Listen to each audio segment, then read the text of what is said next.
it's sort of counterintuitive where corporates end up paying to bigger companies sort of to cover their to produce carbon credits and therefore reduce their emissions. So that's where we take a very different approach. We are starting with a no upfront cost, purely commission basis. On the success of the project, we take a 25% commission on the carbon credits. We've built our solution to be very customized and to be suitable for the Malaysian and Southeast Asian ecosystem. So just a high-level overview of what we do. We take a bit of the 500 million tons of waste that we produce annually in the ASEAN market and convert it to two things. So biochar and carbon credits. The biochar is given directly back to the farmer, and the carbon credits are the revenue that is split between Reclimate and the project. So this year, in the year, like earlier this year, we started the company. We started it very manually, and we got our hands dirty. I can assure you, it's not very pleasant to stand in the hot sun burning something at 600, 700 degrees Celsius to produce biochar. But we got trainers from India and Singapore to come down to train us, and we got certified. And that project alone is able to generate close to 700,000 ringgit in profit in the next 3 years due to significant demand for carbon credits. The significant interest in carbon credits in this part of the world has shown a lot of traction, with we having projects in Klang Valley, Borneo, Perak, Thailand, and Bali, all covered by different carbon standards as required. And this is the team that's going to make it happen. So there's Yowen, who comes from a fintech and a PayPal background. I with the environmental engineering background. Sanjay with tech, Purvi data science. Ian, who's got plenty of experience in agriculture, and Dato Aziz Bakar, who's helping to acquire carbon credits for Asia. And so he has an active interest in the success of our company. These are the partnerships and partners who help us issue the carbon credits. So we've worked together with two carbon standards so far, Carbon Standards International in Switzerland and Puro in America, Climate Impact X in Singapore to sell the credits, Calda and NCR in Malaysia to help us acquire the land and biomass to produce biochar. So that's my pitch, and the idea is we want to help Malaysia issue carbon credits, and we'd hope that you join us in this mission to make Malaysia carbon credits issuer. Thank you very much. Okay. So thank you so much to Reclimate for your pitch. We will now have 5 minutes of Q&A from the judges.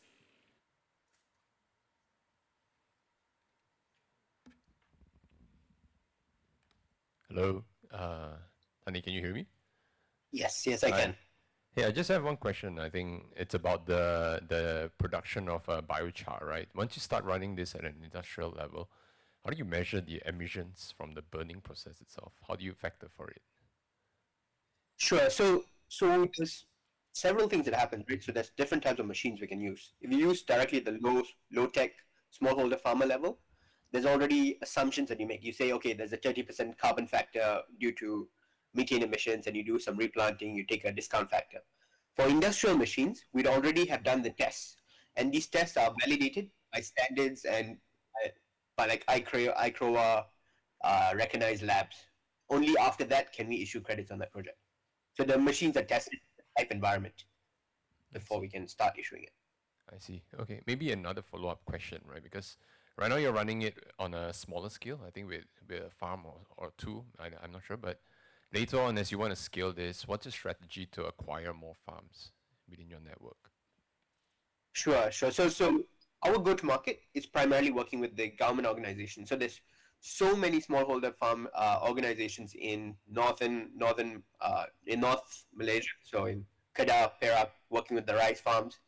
We've actually got too much paddy fields available, and they all want to do this project because we end up giving close to 4,000 ringgit per farm. Per smallholder farmer per month just by doing this project. So if we can just roll this out and we make the farmers train each other and we create communities of carbon credit issuers, the business makes sense and we keep taking commissions from there. Obviously, the big scale is, you want to work together with, huge corporations like Sime Darby or, Felda and so on. But the question is, how do you get there, right? So you can't go to Sime Darby today and say, hey, you want to do this? So we go through the smallholder farmers, establish the network, we start issuing carbon credits, bring the impact to the farmers, and over time we can get it to the corporates. Thank you.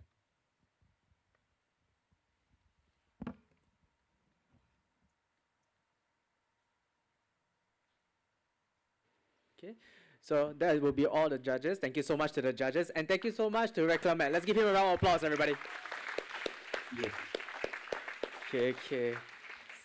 So, ladies and gentlemen, we have come to the end of our very first batch of pitches. You have seen all these brilliant startups come on stage, present their ideas in many different areas such as agriculture, healthcare, and also helping small mission enterprises as well. So, right now, we're going to be taking a short 10-minute break, and there are refreshments prepared outside. If you're interested to know more about these startups that have presented on stage, do be remembered that we have the QR code on our lanyard, so you can check out for more information there. So, we will be back into the room at 4 p.m., so we will see you very shortly. Thank you so much.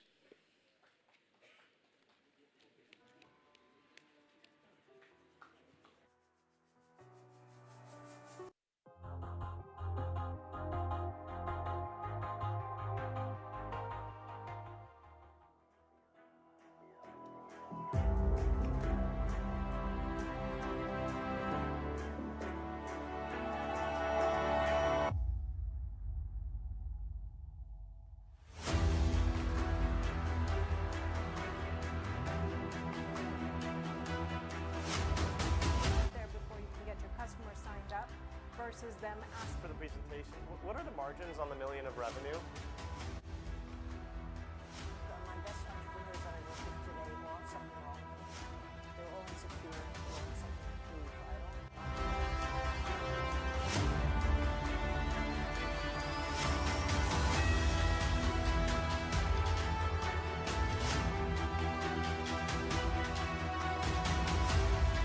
Build something that dares to change the world. Startups is really what we need in the sector. And then don't get caught up in titles or experience.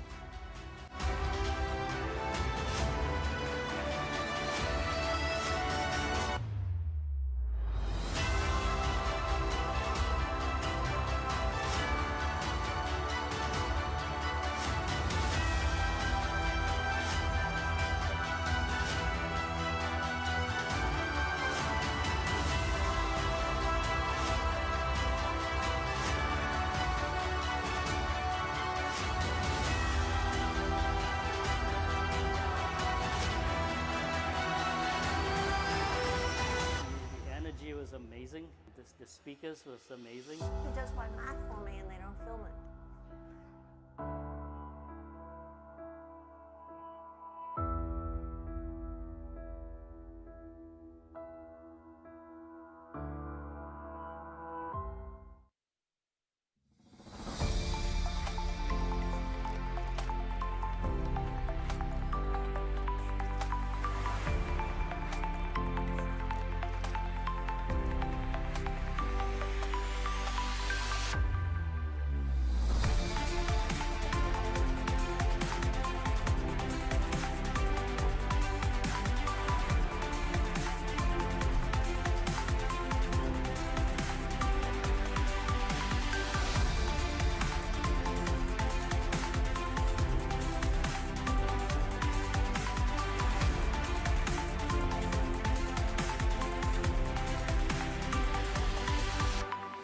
CRA connect us with the startup resources in central region of Malaysia and help us to gain a lot of exposure in this area.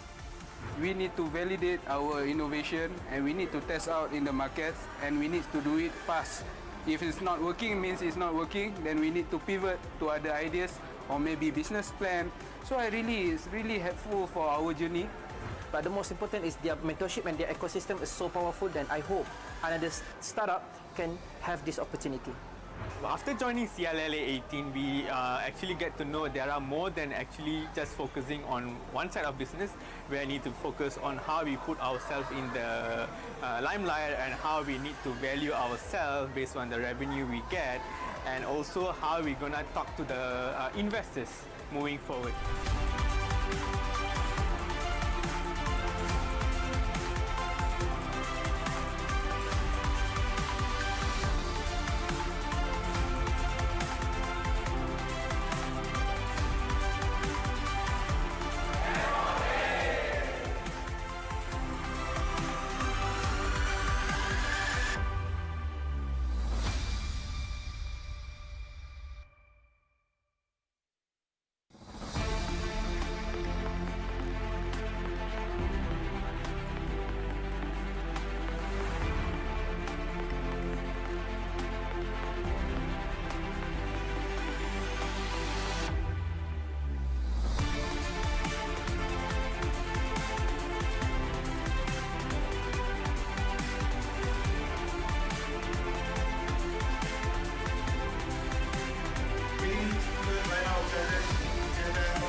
hackathon has been amazing.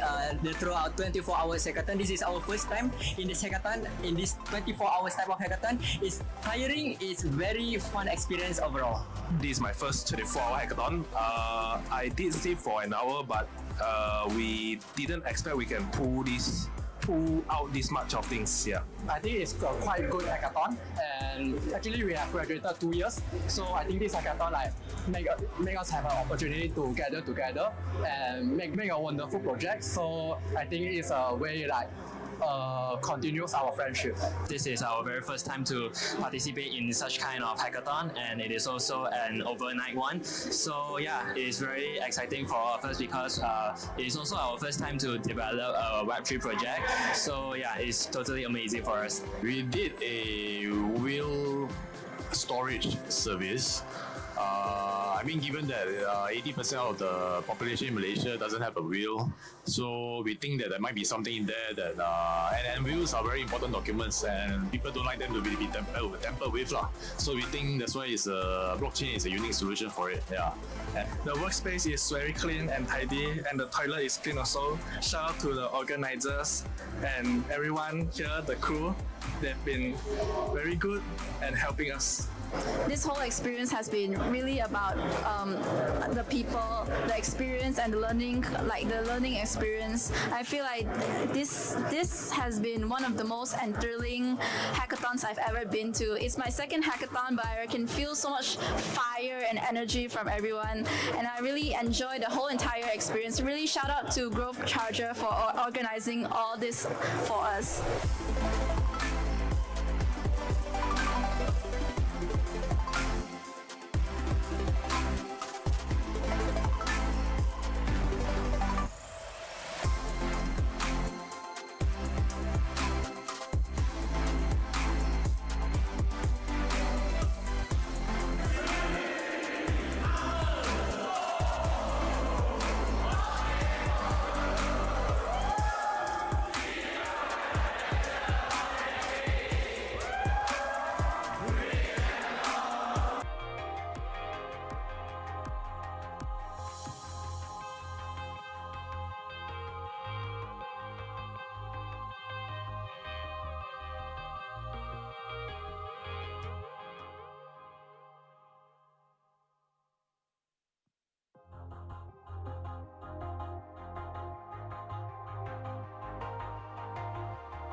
Alright, so hi ladies and gentlemen. It seems like the break time, the food was too good lah. So a lot of people are still lingering on the outside. But no worries, if you have your colleagues still outside, please ask them to enter as we will try to start our event at 4:20 p.m. to hear the second set of our pitches. Thank you all so much.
Okay. So ladies and gentlemen, those who are inside the hall, please be seated as we will start our event shortly. For those who are outside of the hall, yeah, please come back into the hall as we will be starting very shortly. Thank you.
All right, so welcome back, ladies and gentlemen.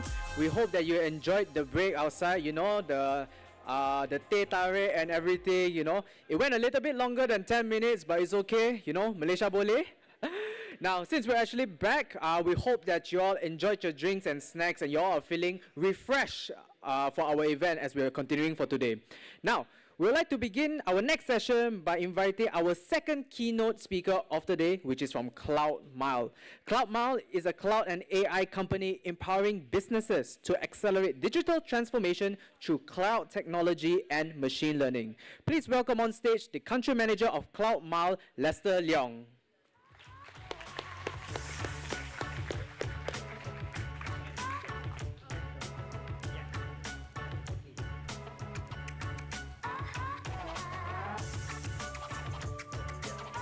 So self-service, right? Okay, can. It's not working. Sorry, yeah. Testing? Testing. Okay, can. Yeah, good afternoon, everyone. Let me just testing. Okay, can. I got back. Okay, good afternoon, everyone. Hope you had a good break. The coffee and the food was quite delicious. I heard the break was more than 30 minutes. Yeah, so I'm going to be your keynote speaker too. My name is Lester Leong. I run the business for CloudMile Malaysia. Right, so we are a cloud-first machine learning and AI and data company that is providing cloud services technology to empower business on their digital transformation journey. Right, and first, we are very honored to be here to be one of the ecosystem partners for this World Cup. But first, I would like to say to the top 10 finalists, it's our first time here. We are a virgin player, but happy to see the first 5 finalists had a good pitch. We hope the second 5 of you will do even better. But whatever result it is, all of you are a winner, right, today, right? I'm very proud of Malaysia, right? So in the early part of my speech, I will introduce a little bit about CloudMile, who we are.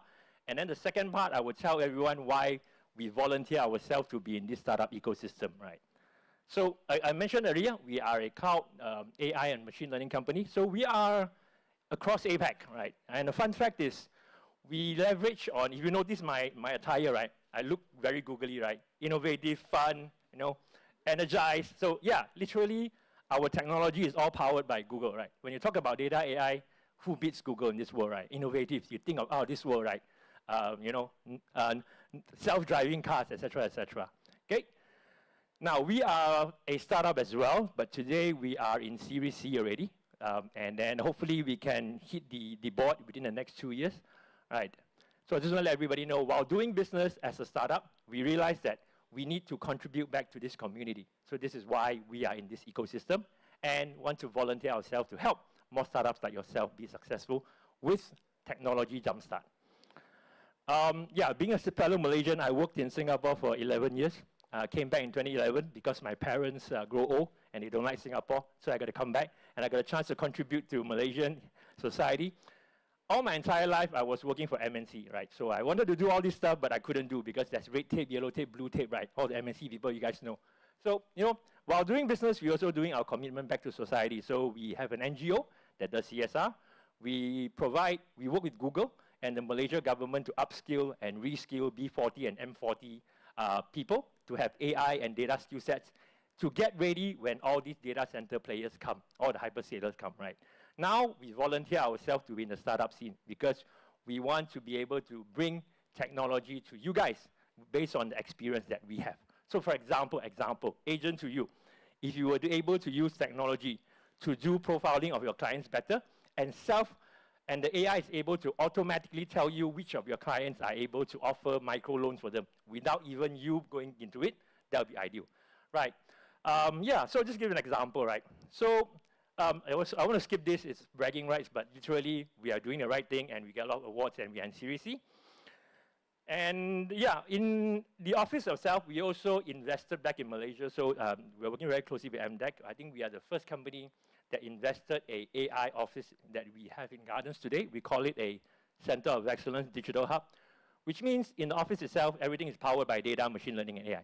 So literally our day in, day out jobs in the office is powered by all this technology. So we eat our own dog food. So what that means to the startup ecosystem, you are welcome to come to our office and learn the latest technology, and hopefully you have ideas, right, to incorporate those into your solutions that you have today that you may not be seeing from your perspective, but we already have them, right, and we are using them. Okay, so for purpose, our purpose here, I talked about it earlier. Mainly, I want to shout out is talent. We are developing talents in Malaysia. We are bringing technology to the startup scene and the enterprise scene. And number 4 is community. So what we are doing here is to build a community that's able to gel all the ecosystem together. For example, I heard a lot of startups talk about Sime Darby, talk about Felda, talk about all these big organizations. Actually, 80% of them are our clients today, right? So we can reach you as long as you're in our community, right? So our vision is to make digital transformation possible with experience for be it startup scene, enterprises, corporate, mid-markets, SMB, and governments, right? And don't forget, when we nurture talents, all this talent pool will be ushered to you guys. You guys can hire them, right? Rather than when it's difficult to find talents in the market. Now, the second part of it, quickly, I'm going to end my few slider. So why we are in this space, right? We know that startup is always facing all these challenges. Time to market, how to harness data, monetize data, how do you convert your data, keeping the cost low, especially those in bootstrapping stage, right? Even though those are already in multiple funded series, right? You need to keep your OPEX and CAPEX low as well. And there's a lot to accomplish with a small team. So how do we come in to help? You see a lot of logos here, right? Of course, Google will be the one with the technology on the right-hand side. Is it right? Oh, sorry. Yeah, to the left-hand side. On the right-hand side will be CloudMile, come in with all the advisory, the brains, the managed services, the support, the technical evangelists. We help you jumpstart that part, We have trailblazers from a tech perspective. So combining the two, we are able to spice up the startup ecosystem better from a technology partner perspective. And why we are doing this, right? You may think that, at Google, AWS, Microsoft, they have a lot of good startup programs. So what they do is they provide credits, they provide training modules to all the startups. Now, but there's no party to guide you how to use it correctly. You may have the hundreds of thousands of credits in the world, and you burn it by using it wrongly.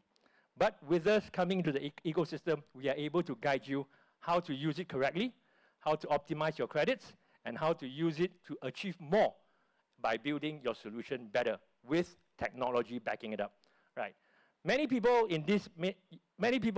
in our industry doesn't do this because literally it's charity work. It means, well, we're doing this because the credits and the programs can last you for 2 years during your bootstrapping period.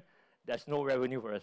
But why we're doing this, back to my earlier scene, coming back to Malaysia, getting out of MNC, coming into a startup, I want to contribute back to this scene. That's why we volunteer ourselves.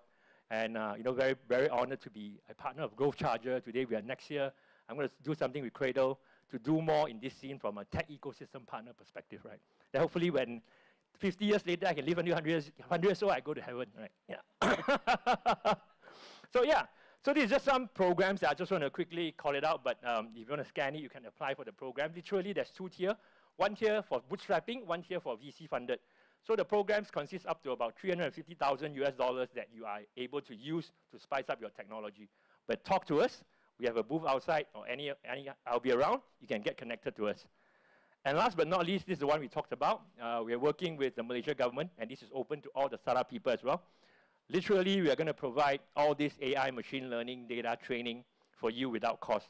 If you were to work with Google, you're going to see per user, per year, it's going to cost 400 USD, but we're opening up this for you through us without charge. We just want you to get more knowledge on technology so you can incorporate technology into your business, right? A startup, to my understanding today, very importantly, is the CEO, the business model, and the team, right? And your vision. So technology, ecosystem partner, talk to us. We are more than willing to help you, right? And the objective is to make Malaysia great again, the startup scene. Madani, Malaysia, and I hope one of you win the finals in Silicon Valley. Okay, thank you. Thank you, everyone. Thank you. Okay. Thank you so much, Lester, for your valuable insights. Now, if you're interested to learn more, they have a booth outside, so you can check it out during the break. Now, I hope everybody is feeling wide awake from the teh tarik that we had outside, because we are going to be moving on to the second round of our pitching. Without wasting any time, the next startup I would like to invite on stage is MessengerCo.ai, presented by Hester Andrea Hillary. Hi everybody, I'm Hester from MessengerCo, and at MessengerCo, we are building AI procurement platform for global corporate gifting. Since the pandemic, corporate gifting market size has grown 94% from $125 billion to a $242 billion global market. But if we break this $242 billion global market, we'll see that APAC has the second largest market share of 72.5 billion, yet is the most undervalued and fragmented, with its suppliers struggling to scale despite high demand. And it also shows that APAC has the highest growth potential among other continents, with 12 times more. Sourcing corporate gifts and merchandise wastes 123 million employee hours annually. Typically, procurement cycle take 5 hours, but it extends to 14 days for corporate gifting, and it usually contributed by back and forth communication with suppliers. On top of that, suppliers usually offer limited choices, forcing company to deal with multiple suppliers, hence increasing company risks in production and delivery.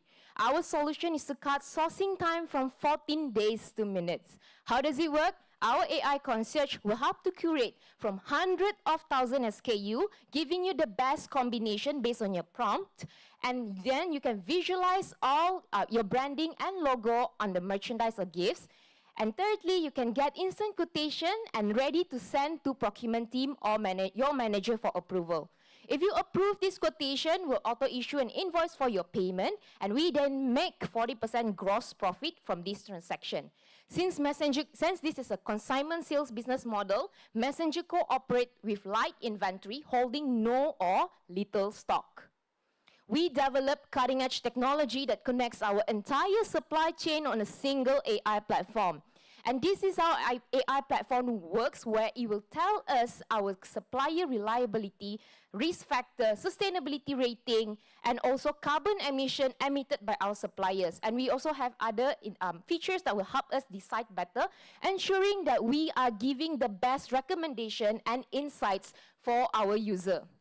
In the industry, to date, we are 3 times more efficient than traditional players, 5 times more efficient than creative gifting, and compared to gift tech company, MessengerCo is solving underlying supply chain issues that is often overlooked and drive up the cost in the industry.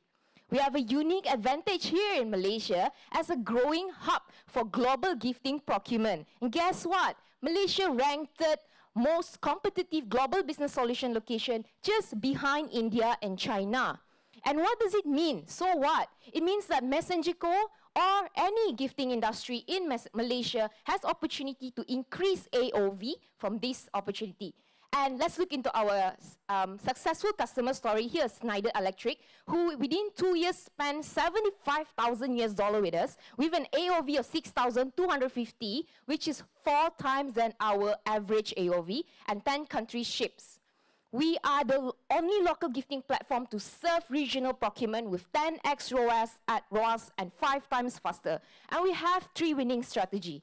First, by working with central procurement, we penetrate global market through a single channel. Second, we are doing exceptionally well in online marketing, where it costs us $1 to generate $10 sales. And last but not least, by automating supply chain with AI, we give best solution to our customers by providing 10 times faster, reduced risk, and best pricing. To date, we have found our scalable unit economics, and this year we are on track for another 2x growth of $800,000, where 70% of our revenue come from existing customers, an AOV of 1,600, and shipment to 17 countries. With this number, we are confident to achieve $100 million sales by securing 50,000 orders with an AOV of $2,000. Our AI platform can easily scale into other B2B purchases as we expand. It's not just limited to corporate gift and merchandise. Our team brings together 33 plus years experience combined in corporate gifting, tech, and finance. Fun fact, Kim, Wayne, and I started this and we in corporate gifting, and we successfully charge 2 times more than traditional providers, taking advantage of the supply chain. And we have Musa as a CTO, brings over 10 years experience as a full stack engineer, 2 times gift tech founder, and a PhD in AI. And Wilson held leadership roles in finance at Danone and Nestle. This is our key customers by industry, and this is our key highlights. Thank you.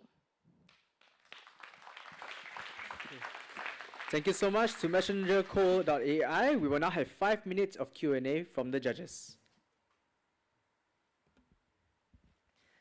Thank you for the presentation.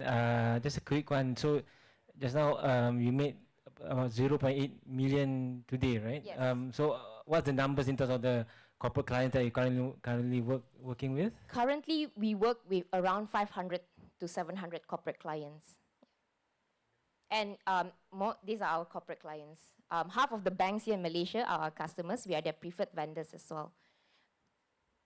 And then you mentioned that you're going to move aside from the corporate gifts, right, and to other areas. So when is that happening in terms of your timeline to branch out? We plan to achieve 30 to 40 million in revenue.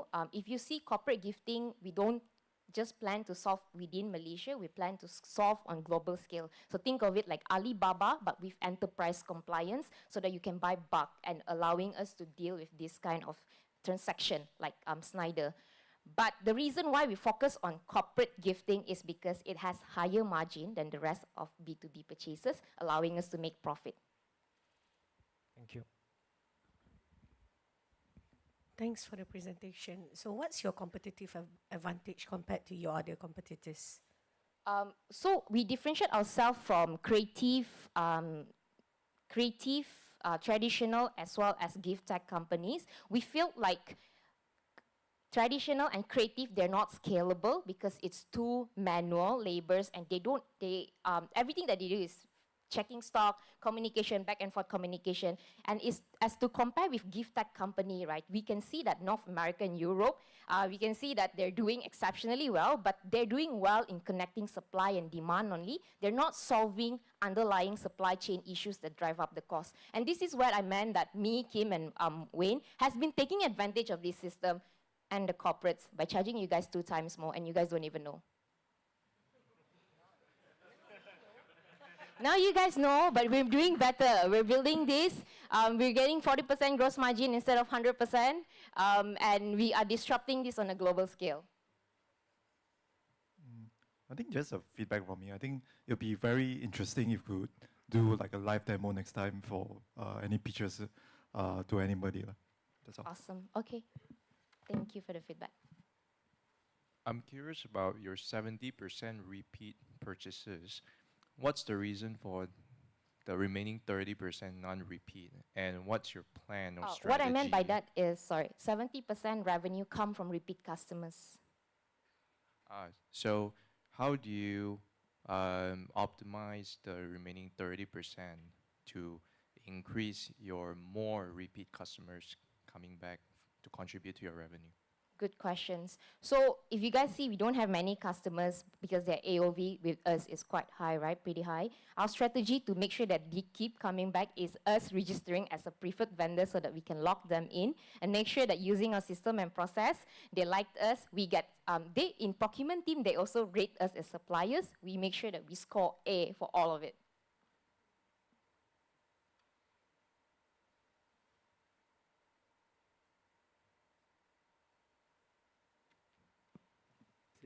Okay, so thank you so much, judges, for all your questions. And once again, thank you so much to messengerco.ai for their pitch. Okay. Up next, we would like to invite on stage Scancer AI, presented by Shamsuddin Saleh. Test.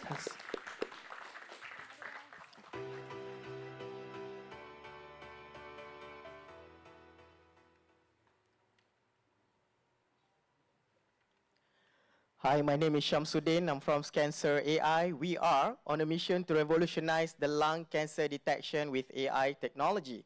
In simple words, we have trained our AI model with more than 900,000 of X-ray images. Now, if you give us one X-ray image, Scancer AI could detect abnormalities, including lung cancer risk, in just 3 seconds. Let's dive into a quick demo here. All you need to do is to upload an X-ray image into our system. You click submit, and within 3 seconds, you can see the abnormalities is being displayed at the right-hand side of the screen. If you want to see where is the high-risk area located, just click on the heat map button. It will showcase the location on top of the existing X-ray image. We developed Cancer AI using deep learning, CNN, and able to produce consistent results as compared to manual screening. The result will be subjective, very much dependent on the expertise and the experience of the radiologists involved. And we could do rapid testing and can lead to prompt decision, while manual screening is time-consuming and can further lead to delay. Cancer AI is fully scalable, specifically to remote areas, while it's a bit impractical for us to place senior and expert radiologists at all locations, especially the remote areas. And most importantly, the cost of screening with Cancer AI, only 25 ringgit per scan. Even if we include the X-ray cost, which is around 80 ringgit roughly currently, this is still way cheaper than the alternative. The low-dose CT scan currently costs around 1,000 ringgit per scan and mainly only available at private hospital. We are playing our part in solving these major and critical issues, as lung cancer is the second most cancer worldwide. And from the Malaysia perspective, 95% of the lung cancer cases currently are detected late. With the ability to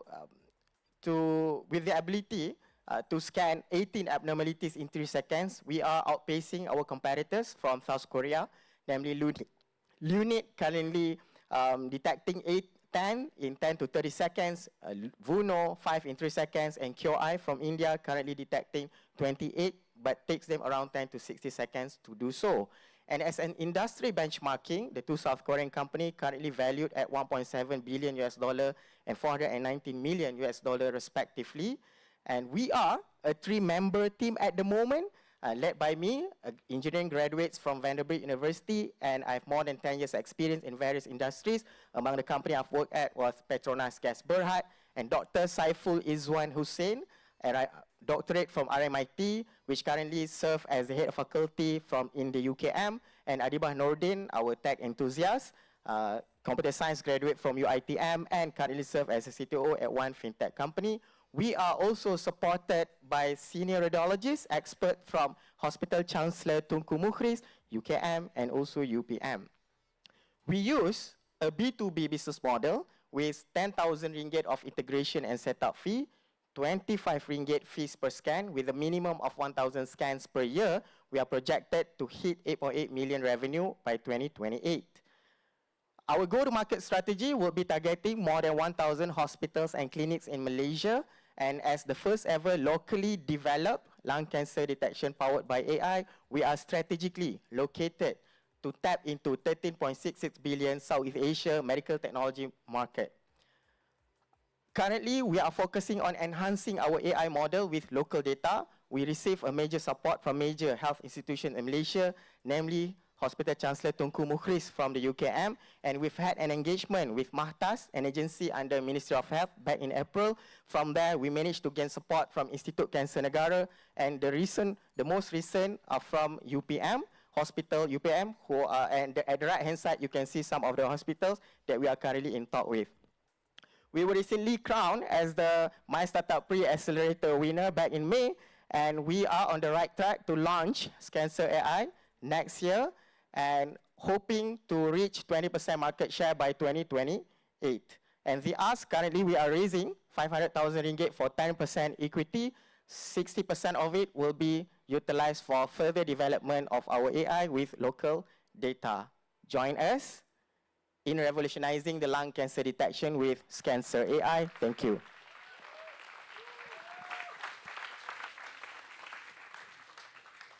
So thank you so much to Cancer AI. We will now have 5 minutes of Q&A from the judges. Quick question. Why do you price the fee per scan at 25 ringgit? My concern is, would you be underpricing yourself? Because in our perspective, we want to solve the issue of mass screening, and we want it to be affordable as possible. So we are currently still in talk with getting some feedback from clinics and hospital, and we receive feedbacks that they would some of them would prefer for us to increase that a little bit, but reduce the initial setup and integration costs. And we are yet to launch. That is still under a consideration from our team.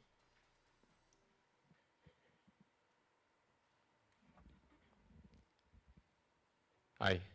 Well, Hi. you guys aren't the only ones trying to do this, right? There are a lot of Yes. tech out there targeting cancer. Everyone's trying to carve out their own niche. It's almost like an arms race, right? But I think as the industry move towards some form of, I think, standardization or certification for the methods and the techniques that are being used, what would you say are the major risks for you when it comes to maybe like a regulatory standpoint?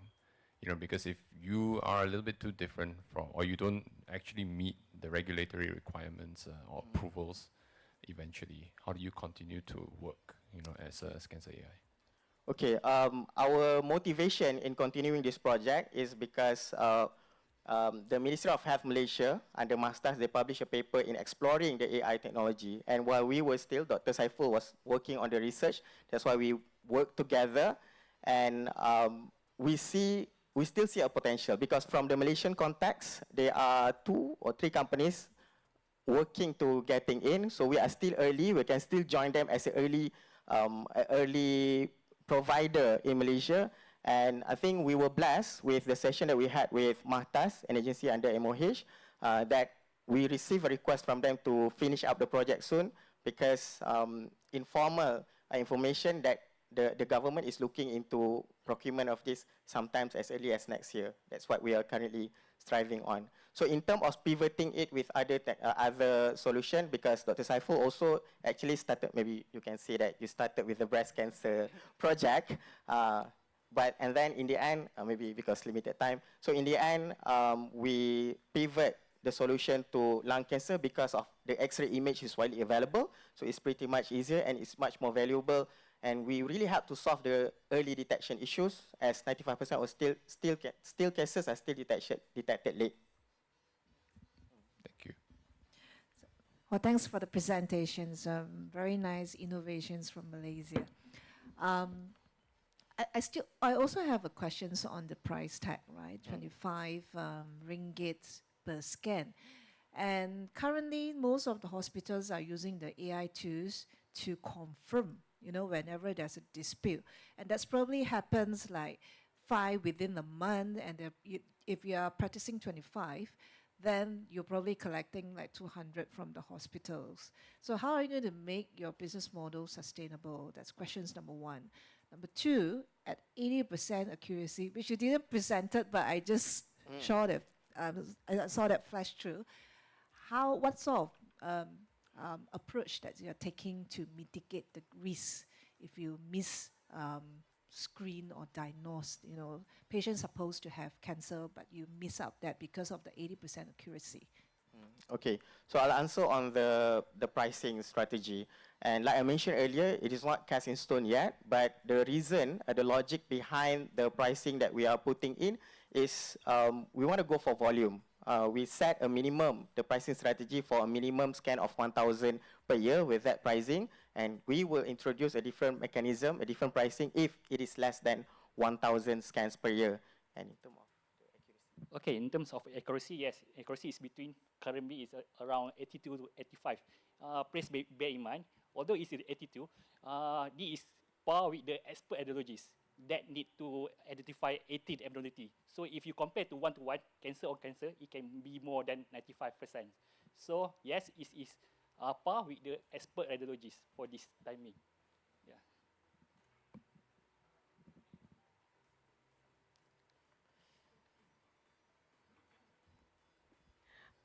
Okay, so this technology is pretty much at the idea stage, right? So if you could let us know what are the roadblocks that you could see as a potential that will hinder you to commercialize this in the market. Okay, we have completed our prototype, and we are currently at the clinical research stage with local data, because when we had an engagement with MOH, so their concern is, yes, we have created the model with a lot of data, but they still want local data, and that's the real challenge, because it's not really publicly available, so it requires us funding for us to really build the team to go and take the images and the record. Like for example, IKN willing to give us 1,000 images for us to work with, but we still need to send staff there and to copy the diagnosis manually because it's in their system and they cannot give us access to that system. That's the real challenge. In terms of the regulatory, it's another challenge, but we've had an engagement with MDA. We pretty much have a good idea on the working process and what we need to be done next. That will be the next thing that we need to do, and we are hoping for Cradle to support us. Yep, we've settled the IP process, so that's the stumbling block from Cradle last time, and here we are announcing that that's done, and let's meet up after this to really continue what's left before.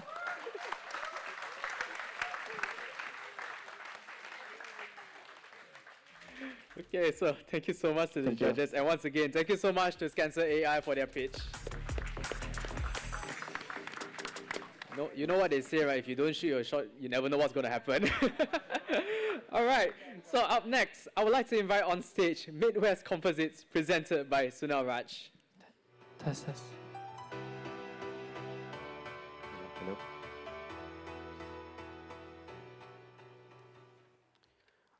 Good day, everyone. So, growing up as a kid in Michigan, the States, I was very interested in space travel. So then I came back to Malaysia, and I always wanted to be an astronaut. So I figured out what was the best way as a Malaysian for me to be an astronaut. So I learned about composite materials. So then I went back to the States. I did my undergrad in composite materials in Minnesota. I did my master's in biocomposites in North Dakota. Then I spent 3 years working as a project manager in Wisconsin, building parts for some of the biggest OEM players in the world: Caterpillar, John Deere, Siemens Transportation, Icon Aircraft.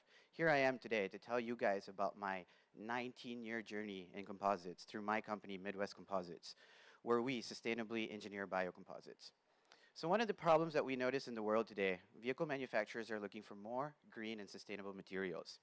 A lot of them are using carbon and glass, but these are not sustainable because they fill landfills and they're not recyclable. So some people are focusing on natural fiber materials such as flax and hemp. These fibers, there's a lot of demand for them, so the prices are expensive. They're at about $3 USD per kilo. Whereas a lot of other natural fibers that grow, especially in South Asia, such as kanaf, jute, pineapple, bamboo, and banana, are not being used.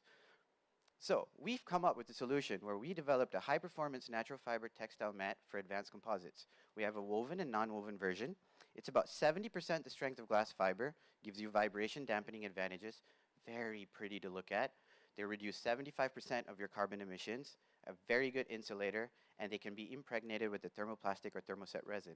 So to explain how this works, you grow your fibers up there, you extract the fibers, plant fibers, make them into the midstream, the natural fiber mats, and then we can convert that into parts for buses, a car that we built for Formula SAE NUS, and also for planes. And then the hope is for it to go to a circular economy. So why biocomposites? They give you a 40% weight reduction compared to conventional metals. They increase your fuel efficiency, assembly efficiency. They decrease your lifetime maintenance cost. And again, they decrease your greenhouse gas emissions. Planes use about 50%. They're the biggest players. Cars, buses, and trains are only using 6%.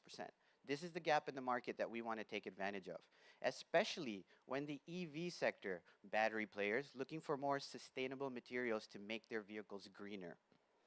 So the market size is $55 billion in 2030. Transportation, where we're dabbling, is $16 billion. APAC's a $6 billion market, and Southeast Asia is a $1.5 billion market, our local domestic market. Other biocomposite startups in the world, people that I would call brothers in arms, not my competitors. Inca Renewtech in Canada, focusing on hemp fibers. They're making recreational vehicles. You have Ecoa by Lingrove in United States, using flax fibers. They're building components for Hyundai and furniture too. Bcomp, market leader, who I want to be like. They've raised a lot of money and they're working with all the biggest names in the world. And that doesn't mean they're working with everyone. There's a huge market for us to still play in. In Asia, there's us, Midwest Composites. We've raised 100,000 pre-seed money from Indelible Ventures in Scale Up Malaysia. Right now, we're focusing on kanaf and jute because they're much cheaper than hemp and flax, as an opportunity to offer this to potentially our brothers in arms and other people who are interested in these materials. This is our core team. As I said, I've been doing this for a long time. We're working together with Dr. Nasrun. He's in our team and the UITM team. They're helping us with the technical textiles. We do our own business development. We have very good business advisors in Kevin and Dr. Siva. We've been winning a lot of awards and achievements. The one ASEAN Startup Award, we won that. Then we were the Asian winner for the German Startup Tour. We actually went to Germany for that. We were part of the Vietnamese market, top 50 finalists global. Hyundai Cradle in Singapore interested in us.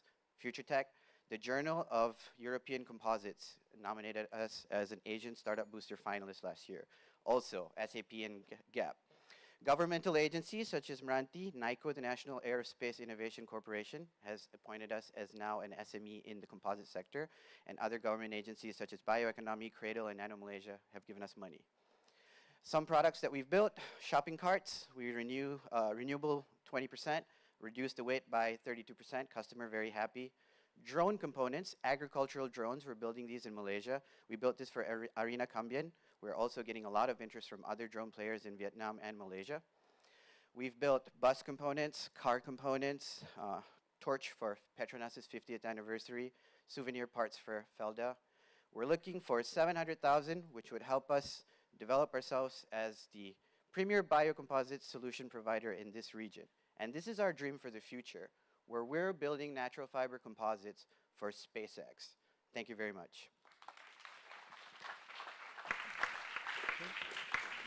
Thank you so much to Midwest Composites for your pitch. We will now be moving on to the 5 minutes of Q&A.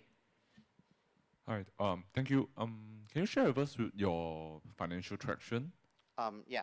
So 2020 we made about 40,000. 2021 it was 100, 220. Then the next 2 years it was 100, 110. This year we're at 400, but we're expecting to close at 700.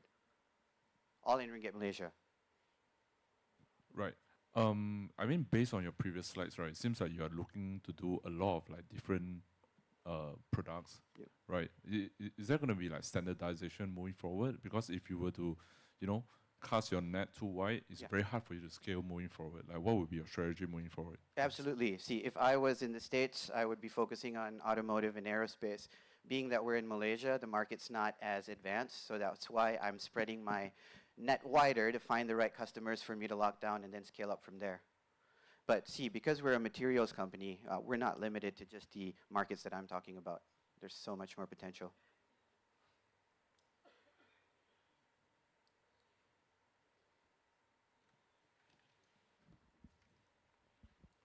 Thanks for the presentation. Quick one. Just wondering, because you mentioned just now for the car automotive is about 6%. Why is that? What's the reason of that? So they're more into conventional plastics like thermoplastics, where you're just using PP and PE. They're not using fiber reinforced plastics so much more because the technology is a little bit more difficult. And now, because most of the forays into this was about 20 years ago, technology has improved a lot more, especially with companies like us and our brothers in arms that are moving forward. So this is creating a more open option for most of these automotive players to start using biocomposites at this moment. Well, thanks for the presentations. You rightly pointed out that in US, there are several companies or startups who started the business as early as 2014. And we also see down south, there's also Kiwi Fibers who are working on the biocomposite, et cetera, et cetera. And I would really like to know what makes you really special compared to them, and is there any like proprietary technologies that you have put in between and to really make your product special? Okay, so I've been working on biocomposites since my master's, so I've been published in writing natural fiber materials, kanaf, hemp, and jute, and I've actually been working with this since 2013, so that's about 15 years now. So I've been working on this for a long time in a singular focus with the idea of developing these raw materials, and because I'm passionate about South Asia, kanaf and jute is what I'm very excited about compared to hemp and flax. So I feel like we are best positioned to take advantage of this. And most people are not aware that 20 years ago, Malaysia focused a lot on agricultural biomass too. And universities here, such as UITM, have a lot of really good work, especially in technical textiles. So it's not just a one-man show here, me trying to do this. There's also a lot of other aspects. Different government agencies and universities are coming together to help put Malaysia on the map. Right. The other questions, I know that if you win this and if you win the competitions in US, you're going to get a 1 million funding. we were to put you on the stage, what would you expect from the Startup World Cup? What else can Startup World Cup help you? Oh, like I said, I would love to work with SpaceX, Tesla, most of the main players there. See, I grew up in the States for 17 years, so there's a lot of companies I want to work there with. So I'm looking at myself as building the bridge from South Asia to America, so that way we open up a highway of composites here and there. Yeah.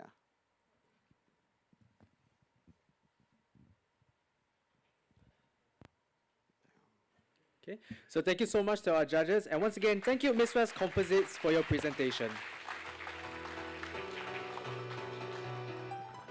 Okay, so up next, I would like to invite on stage mengajionline.com, presented by Akram Afifi.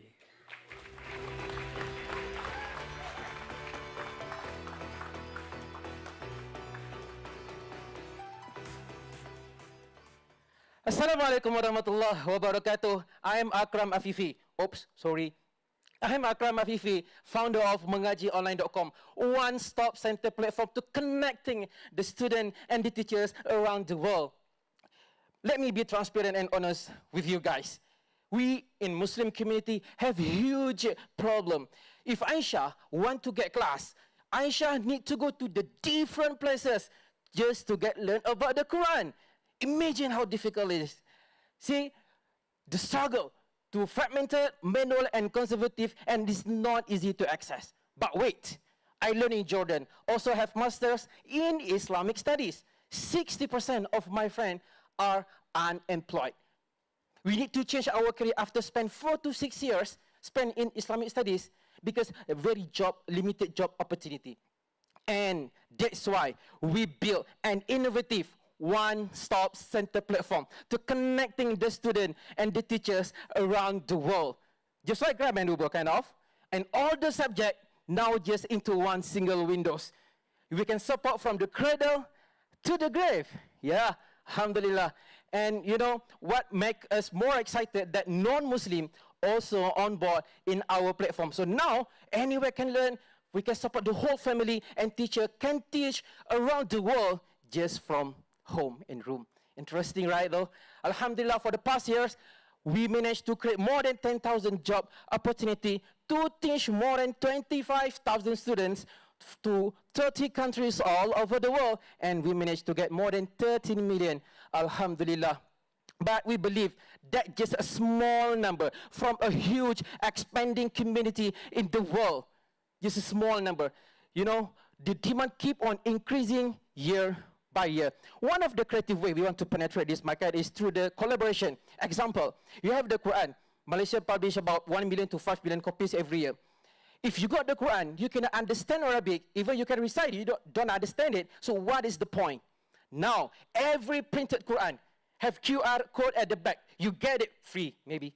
You get at the back, you don't understand, you want to learn, you just scan at the back of the Quran and you can get teacher, get support. So the Quran you get is more meaningful, more impactful. That's how we want to change the world. Believe me, the market is huge, but there are only few players in this area. Most of us, current practice, we need to go to different nearby center or go to the mosque, kind of, or some Google Meet, Zoom, kind of that. But in the system-wise, we have found in Saudi and Egypt. But believe me, system, anyone has the money today can build the system tomorrow. What makes us different? That we have the AI to analyze between fake scholars and credibility scholars. Because nowadays, everyone can claim Ustaz, what? You have follower on TikTok, you have Jangub Tahkin Arabiya. You are a Ustaz. Even though you teach the wrong thing, you have a good experience, you can be as easy as that. But we believe education, quality education, come from the quality teacher. Their passion, their commitment to build, to teach our nation and build the generations. So it's so important. But, you know, what makes our platform more interesting, that we have the lifetime learning journey. Technically, from the 3 years old to 60 years old. Sorry, my English. 30 to 60 years old. Technically, from the cradle to the grave, we can support. Cradle to the grave, sounds good, right? Alhamdulillah. And our module is very interesting because anywhere you go, any community in this world, we will recite the same Quran, the same pronunciation. So this module, it makes us easy to scale up at any country in this world and to any community. It's easy to scale. This impactful we give in this world, not just for this world, but until to the hereafter. This is the long-lasting impact ever I've seen in my life. Oh, alhamdulillah. The verse, oh. And, you know, we use subscription-based, and our current retention rate about 82.6%. This is make our business more stable and easy to sustain. Alhamdulillah. For before this, all distraction, we do manually, Google Meet, Zoom, kind of that. But this year, last month, we managed to establish the autonomous system, and we're ready to take off. You know, all this cannot be happen without my 30 amazing team, and we're going to change the world. We have expert in IT, we have expert in Islamic studies. And any one of you have the same mission to give the accessible education around the world into one single windows, and share the same passion that always want to help people first, to create value and give impact to the world. Join us and be part of the mission. Thank you. Okay, so thank you so much to mengajionline.com. We will now move on to 5 minutes of Q&A from our judges. Dengar, sorry. Okay lah. Hey, I have a question, right? Yeah. It's because you emphasize a lot that this is global, right? Okay. So what are your core markets across the world, and what's your strategy to win those markets? You know, in those markets, technically, currently, we practice manually. And for those markets, I heard, you know, Junaid from the Wahid, he said to me he never found our platform like this in the US, in the Indian market. So we practice, we learn every day. I never meet any Muslim. I ask them, do you want to learn Quran? I never meet Muslims say, no, I don't want to learn Quran. Islam, I don't want. No, 100% they want to learn. But how accessible it is. So we just got requests from Indonesian just now. And Alhamdulillah, we also, every month, I got pushed by 4 countries just to get access into this platform. Because we practice, but it's manual and not accessible. So now we already have 4 countries want to use our platform already to expand the business. Which countries are, okay, so which countries are those? And secondly, I think on the price point as well, because 150 ringgit would seem very cheap for some of the Western markets. But if you apply it to like Malaysia or Indonesia, it might seem a bit pricey. Right? Okay, first question is what?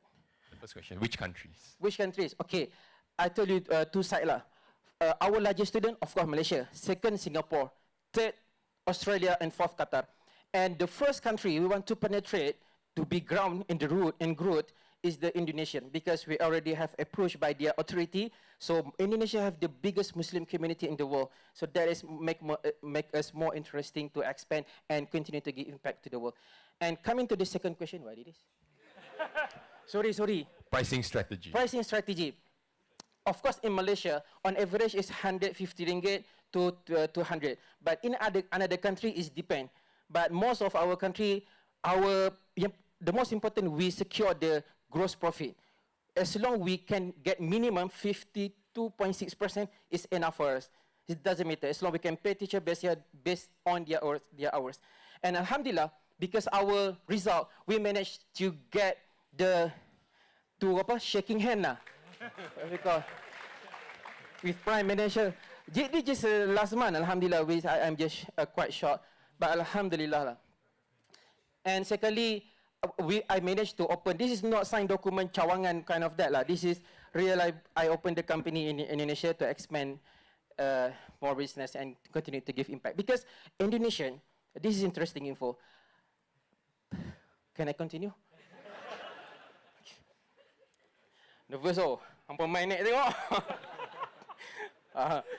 Apa nak cakap tadi tu? Okay, Indonesia, they have a lot of pesantren and Muslim community, but they are very limited job. And after graduate from pesantren, from their school, they are unemployed and need to change their career, like I just said lah. So with our platform, I can provide more than tens of thousands and more than that to give the accessible job opportunity, just teach from Jakarta, Bandar, whatsoever, to the world, to London, UK. Also, we have Japan, we have few various countries lah. So this is more interesting to expand, and hopefully the future is more interesting lah. Okay, thanks for the presentation. I think, just to get your opinion, because I think the challenge with this type of platform is how you prevent, for example, your teachers or your staff onboarded to go outside of your platform. So is there anything that you do or in your strategy to make sure that they are stay in your platform and then continue to match with the students using your platform? Thank you for the question. First of all distraction, I just bootstrap along the way manual, and the way we want to secure and retain the teachers is through we make the sharing profit, because teachers, they do not have a career path. You only have 12 hours or at maximum 24 hours. Human have limits, so the way we want to increase their revenue and their income through the profit sharing. So they have two careers. One, teach. The second is very important. This is the most education missing. The development, learn and teach. خيركم من تعلم القرآن وعلمه. Learn and teach, and the third is referral. So they maybe just spend 2-3 hours to work. The rest they just refer. Hey, just come, be a good people. Sign up in this platform. As long the pay, the teachers got the money. So they just work 3 hours, and then the rest just call. Hey, comes a good guy to be and sign up in this platform. Learn whatever you want to learn about Islam. So this can scale up, and their income can be unlimited, just like insurance model, kind of that. Okay, I think that's all. Dah nervous nak turun dah. Thank you again. So thank you so much to the judges, and thank you once again to mengajionline.com. Penat. Okay, so ladies and gentlemen, we have now come to the final startup of the day. I would like to invite on stage Pandai, presented by Khairul Anwar.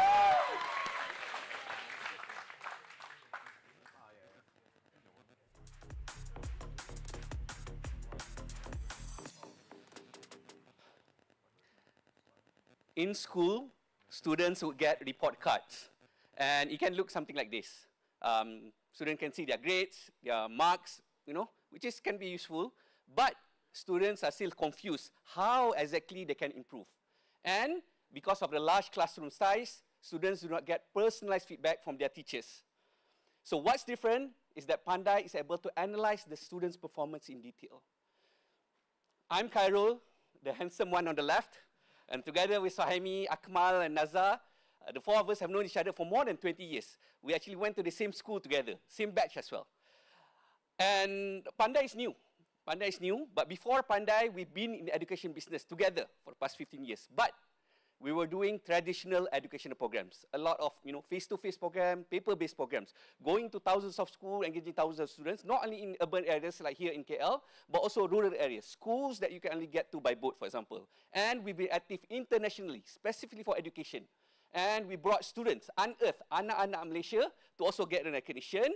So we realized in other parts of the world, there are good technologies out there which are not prevalent in this region.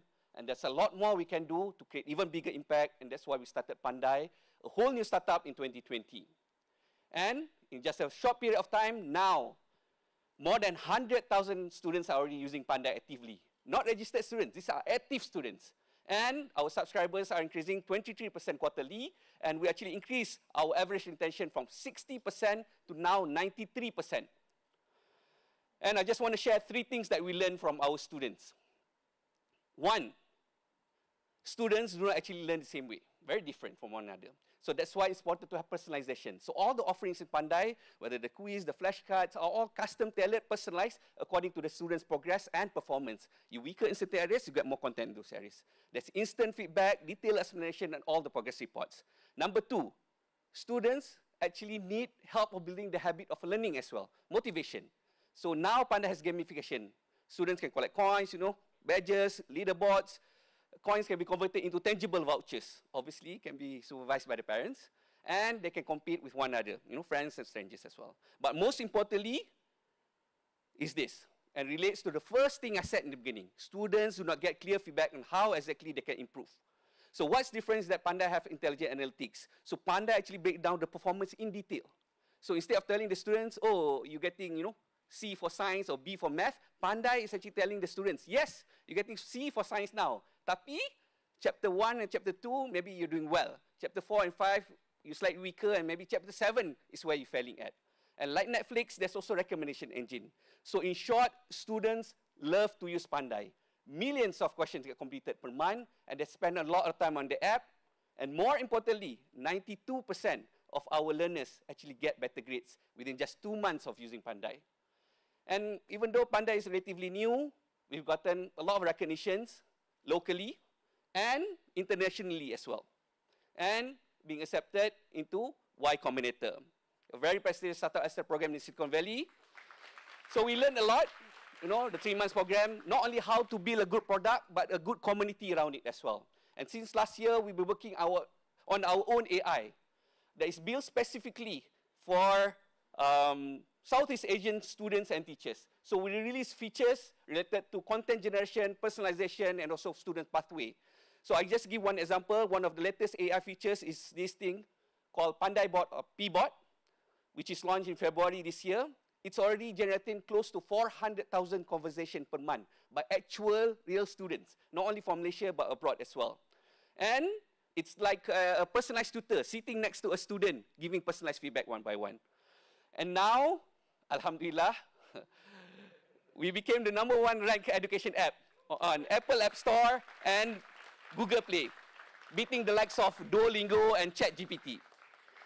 And yes, when we started ourselves, we stepped away, but then we've attracted global investors from Europe, from US, from Asia as well, including from a very prominent university, Harvard University, including and other angel investors as well from other various organizations.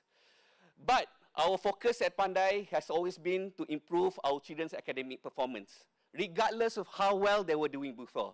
Bukan untuk pandai-pandai saja, bukan untuk yang kaya saja. We want to help everyone. Because in life, students can be successful in many ways, not just academically. But imagine how many more doors of opportunities can be opened with a better academic achievement. So, let's create a better future for all children. Thank you.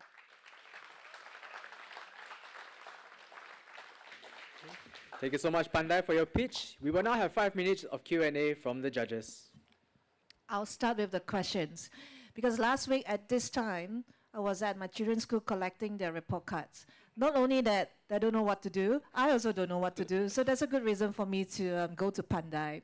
But my question is really on, because you mentioned you want to help the children to be excel academically. I'm just wondering if Pandai, you have a plan, you know, currently or in the futures, to really see how you can help the children to train the soft skill, like problem solving, critical thinking, that it's probably still a little bit lacking in Malaysia right now. So how, is there any plan for that? It's interesting you asked the question, because before this, in our previous company, we also did things outside of, you know, the curriculum. Everything from coding, you know, to earth science, to water rockets, macam-macam. But unfortunately, those things were catering towards, you know, the students from, you know, the well-off family, you know, who have already have the exposure, right? We want to cater to the masses. Because of that, we had to start with the boring, you know, core subjects first. But Pandai, we want to help everyone. Not everyone can get A's, right, in school. And the reason they want to get A's also is not just want to get A's. They want to be successful, like have a good career, pursue certain thing, or successful in life. So actually in Pandai, maybe I share this a little bit. For us adults, we have our LinkedIn account, kan? But for students, they have their Pandai profile. So it showcases the student progress, the achievements and all that, but not academically only, but also, you see, personality, hobby, interest and all that. And what's interesting is that now many students are already uploading things from outside. Their certificate, Kumon certificate, Taekwondo or DK Barat certificate, they scan, upload into Pandai to showcase to the world. So this is what we're building. Really want to help everyone. So related to this as well, we work with experts, psychometric experts, to come up with like a personality thing in Pandai, where they can see, you know, their traits, their characteristics, learning method, which is suitable that particular student, careers based on that particular student and all this. Maybe another thing is university matching as well. Not only good students, but for poor students, right? Way before they get their result, while they still can change, 6 months or 2 years before IGCSE or 2 years before SPM, we already know which subject they are better at, which subject they are poorer at. So with that background, we can actually showcase how many matching universities, how many matching courses, how many matching scholarships, whether or not they can get the course that they want.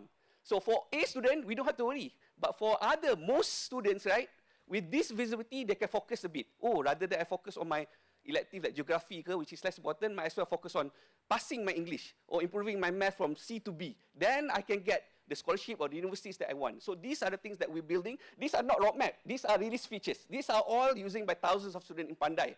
So we're building our AI. I don't want to get into so much technical, tapi our AI is getting global recognition. For example, when Satya Nadella, the CEO of Microsoft, came to Malaysia, he met the Prime Minister in the morning, and then he came to meet us in a closed session. We had a chance to discuss about Pandai, and when he announced the billions of investment to the thousands of people, he even included Pandai in his keynote presentation.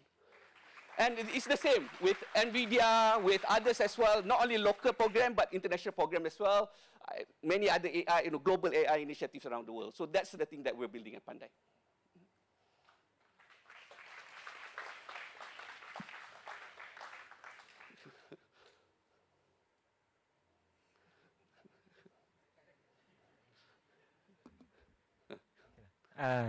Thanks, Carol, for the presentation. Right. Maybe just a quick one, because I know you started during the, I would say, the MCO period. So probably there's an advantage during that time because a lot of people are using online platform for education, stuff and so on. But how you actually during the transition, right, to when things back to normal, how do you actually continue that? Do you have any transition or pivoting during that time to increase your usage? Okay, I can give you the numbers. During COVID, we grew 10% per month, and then after COVID, now we're growing more than 25% per month. So we're actually growing faster. But to be honest, during COVID, we were afraid ourselves. Apa jadi lepas COVID? People don't want to use Pandai anymore. But one key advantage that we had is that without COVID, we can go on the ground. Pergi sekolah, go to rural areas and all this. So that's the biggest. I can talk about mathematics a lot, but another similarity between the founders, right? Apart from going to the school, same batch and all this, we actually had parents who were teachers ourselves. So we were lucky. We grew up in a family that put importance on education. So we got access to good material, there's teachers in the house, kan? And then we got to boarding school, dapat scholarship, and then, study abroad and all that, right? So we got lucky. We saw the importance of how actually education can transform one's life. So in Pandai now, if you look at our data, this is not Malaysian population, this is Pandai users. A quarter or 35% of our Pandai users actually come from rural areas. How is this possible, kan? So two reasons. One, we started working with corporates. Number two, we developed an offline mode. So student without internet ataupun with intermittent internet connection can also use Pandai somehow, some parts of Pandai. So we are an educated social enterprise. That's why Pandai will always have the free version. And then the paid version, of course, some differentiation, because we want to help as many as possible. So, literally thousands of thank you notes from underprivileged students and their parents, semua macam-macam. So that's the mission behind Pandai. And without COVID, we can actually do more going on the ground.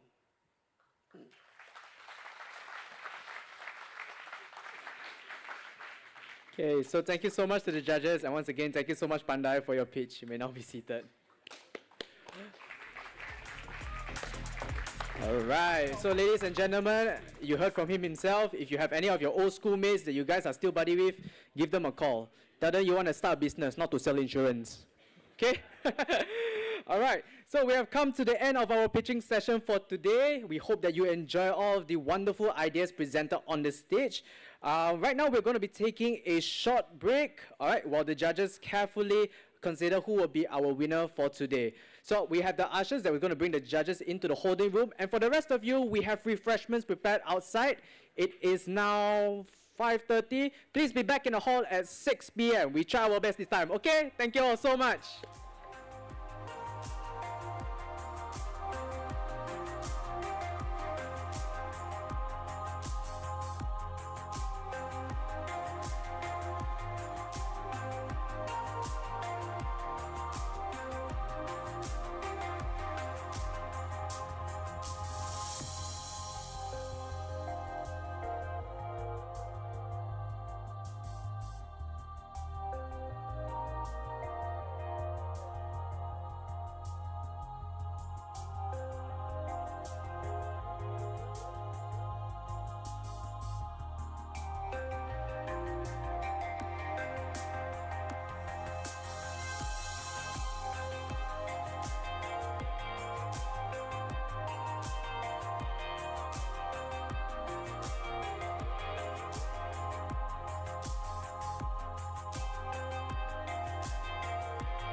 Okay, so hi ladies and gentlemen, those who are outside, please be seated as we are going to be announcing our champion for today's competition.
So, ladies and gentlemen, for those who are still outside of the hall, please come in right now as we will be starting our prize giving ceremony very shortly. Okay?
Okay, so ladies and gentlemen, for those who are still outside the hall, please come in now because we are ready to start our event. For those inside of the hall, please inform your colleagues to come in now and take your seats as well. Thank you very much.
Alright, so welcome back, ladies and gentlemen. We hope that you are all refreshed. You got your pasta, you got your teh tarik, you got your orange juice. But now that we're all back here right now, I see that every one of you are very excited. You all got pumped up meeting new people outside.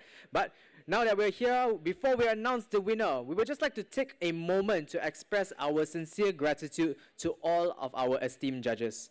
Their expertise, impartiality, and commitment to fostering innovation have been invaluable to the Startup World Cup Malaysia Finals 2024. So right now, we're going to be having a token of appreciation session for all of our judges. And I would like to invite on stage the Startup World Cup Ambassador, Jonathan Vincent, and the Director of Growth Charger, Iskandar, on stage to present the token of appreciation.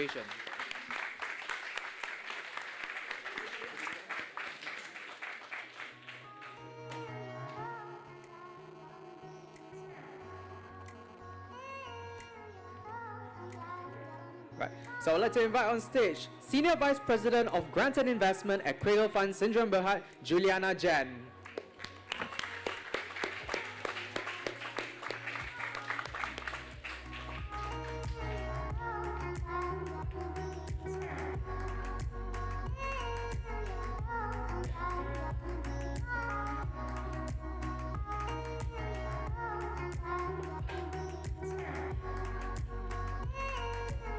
Okay, so smile at the camera with Sam and Harif.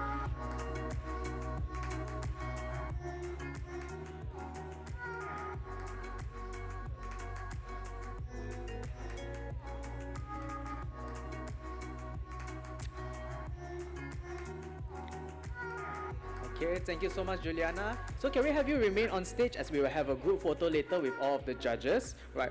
Next, the Head of Funding Facilitation at the Malaysia Digital Economy Corporation, MDEC, Fazli Hisham.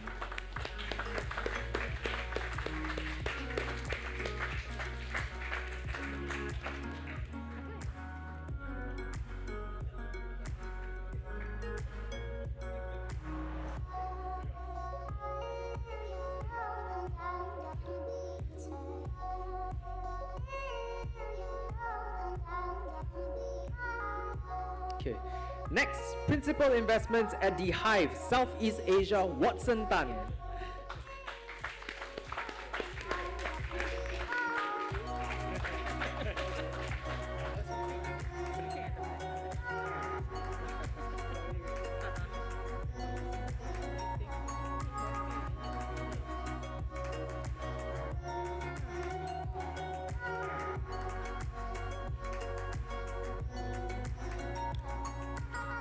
Next, the Chief Operations Officer at Sunway iLabs, Karen Lau.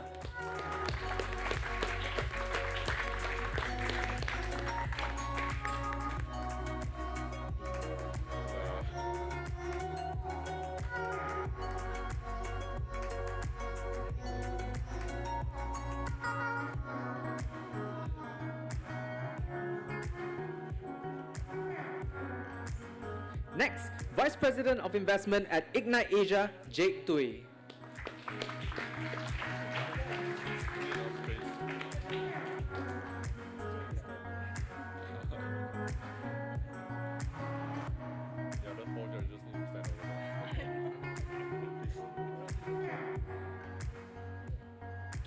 Next, Managing Partner at Artem Ventures, Lau Zhen Hui.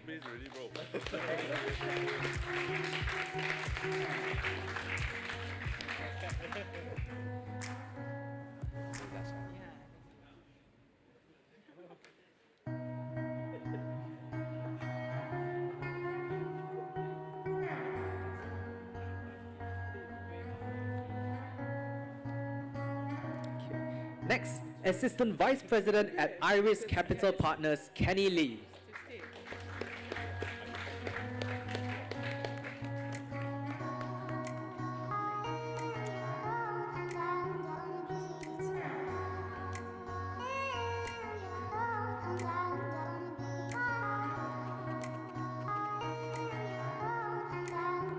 And last, General Manager at the Malaysian Research Accelerator for Technology and Innovation, Meranti, Shazwani Ismail.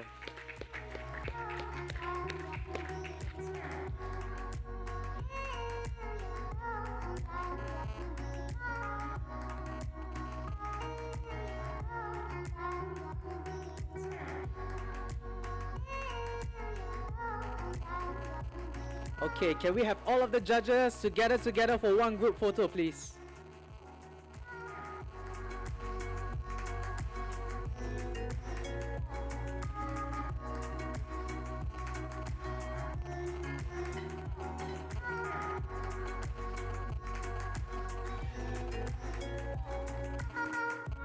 Yes, okay. So our cameraman Sam and Harif, you know, take the instructions from them. Sam, Harif, are okay?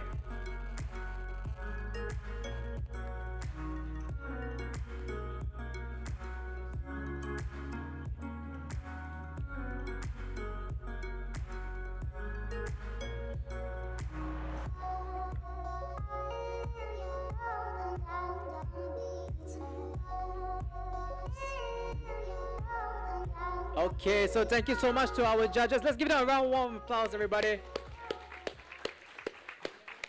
Okay, so thank you so much, Iskandar and Jonathan as well. Yeah. Let's see. Oh, okay, yes. So sorry, please remain on stage. Right now, we will be moving on to our prize giving ceremony. Now, today we have 10 brilliant startups that have presented on stage, each of them with their unique benefits to society, and it made it very difficult for the judges to choose only one winner today.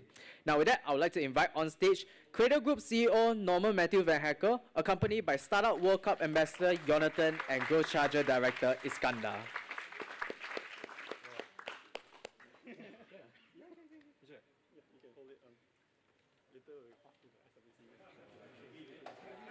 Okay.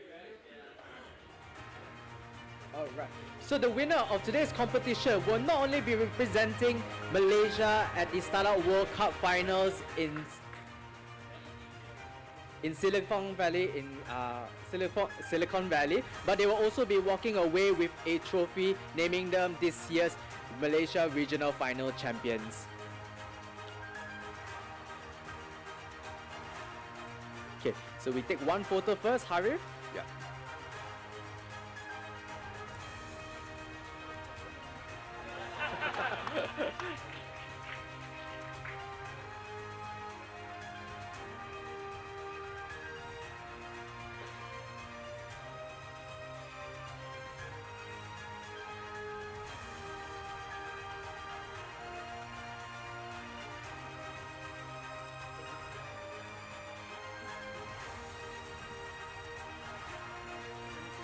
Okay, so in my hand, I hold the winner for this year's Startup World Cup Malaysia Finals 2024.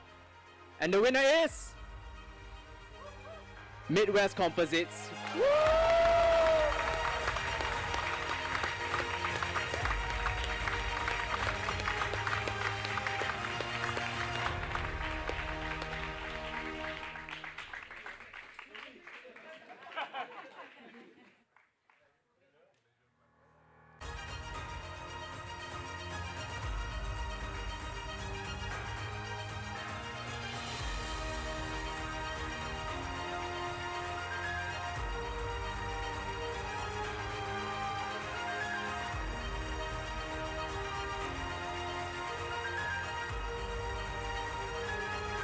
Right, so congratulations once again to Midwest Composites for being this year's champion at the Startup World Cup Malaysia Finals 2024.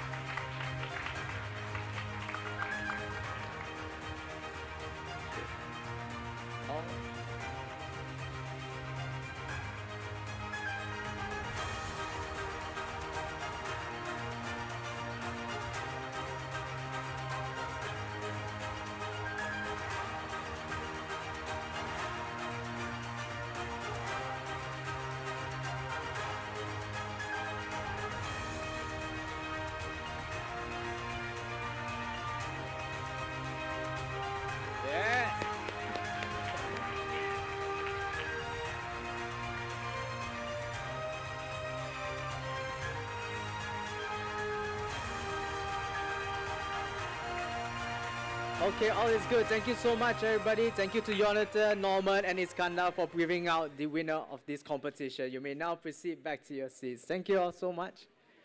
Okay. All right. So everybody, we will now be moving on to a group photo. We are going to have Sam and also Harif to be standing on stage. Now, I see there are so many pockets here and there. So I would like to suggest, how about we just move in front a little bit? Yes, thank you so much for the lights. Move in front a little bit. We can see your beautiful faces. Come, come, come. Don't be shy. Yeah, try and fill in the gaps wherever you can see them. Everyone can come to the middle. Everybody come to the middle. Is it possible? We come to the middle. Sam is asking. Come to the middle. Don't need to move actually, just take the photo. Just the photo lah. People will, once you ask them to move, they will just go out. Oh, okay. All right. So where you?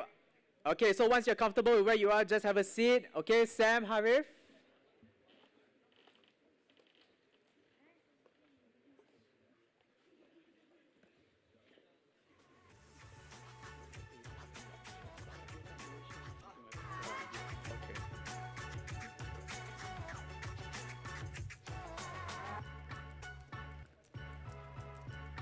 Okay, so I get everybody to have your seats, please. Adjust your t-shirt, adjust your shirt. All right, practice your smile, move a bit your mouth. Okay, so we're going to be having two types of things. We're going to be having a photograph, and later we're also going to be having a video. So we're going to have Sam and Harif, okay? Can you please help to take the photo, Sam and Harif? Okay? Yeah, so you move forward a little bit, or you show your hands. Okay, show your hands. Okay, so these are our photographers. They're going to be taking the photo.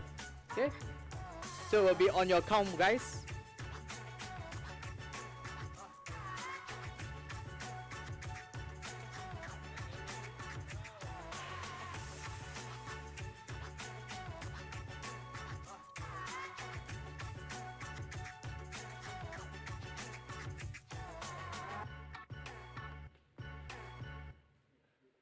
Okay, Ken. So we're also going to be having video, right? Okay, so for the video, we are going to be having you guys say out Startup World Cup Malaysia. Okay? It's a bit long, I also know.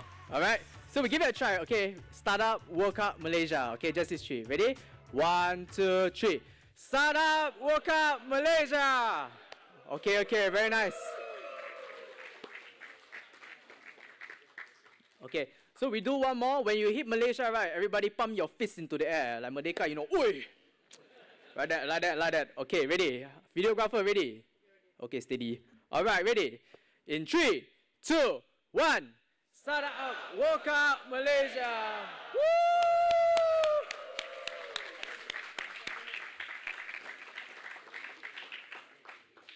All right, thank you all so much. All right, we hope that you enjoy our event for today. And with that, we have come to the end of the Startup World Cup Malaysia Finals 2024. We hope that each and every one of you gained some valuable insights from our event today, made some new connections, and overall had a very good time. On behalf of Growth Charger, we would like to thank each and every one of you for joining us here today. Thank you so much to our partners for your tremendous support, and thank you to the organizing committee for all the hard work, long nights, and hours that you've done to bring this event to life. And also for a special shout out, we have our Growth Charger marketing manager, Anna. Okay, it's her birthday today, so let's give her one round of applause. She has been working tremendously hard.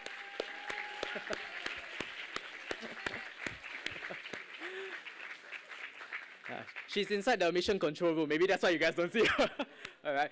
Ladies and gentlemen, I want to just say thank you guys so much. As a freelance MC, I see many crowds, but you guys have been one of the most fun crowd that I've ever hosted. So give yourself a round of applause, everybody. Okay. Once again, my name is Nicholas. It is an honor being your MC today. Thank you, and see you next time.